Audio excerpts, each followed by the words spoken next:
अस्सलाम वालेकुम दोस्तों, आज की वीडियो में मैं आपको बताऊंगा कि अगर आपके पास मोनोब्लॉक वाटर पंप आ जाता है हाफ़ HP का और उसके अंदर टोटल 24 स्लॉट हों, आमने सामने वाली दो दो स्लॉट उसकी छोटी होती हैं और उसका जो स्टेटर का साइज़ होता है वो 4.5 सेंटीमीटर उसकी लंबाई होती है।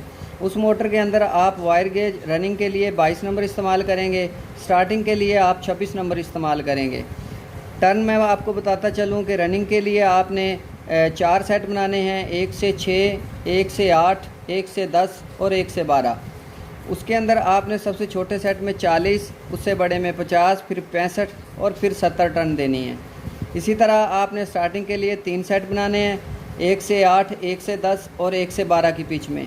उसके अंदर आप छोटे सेट में 45 देंगे और उससे बड़े में 90 और उससे बड़े में 85 टर्न देंगे।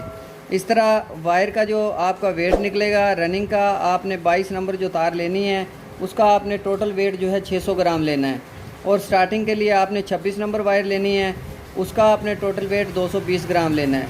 इस तरह से आपकी पूरी जो मोटर है उसका जो वेट बनेगा वो बनेगा 820 ग्राम। वीडियो को लाइक करें, चैनल को सब्सक्राइब करें, दोस्तों के साथ शेयर ज़रूर करें। Thanks for watching. अल्लाह हाफिज़।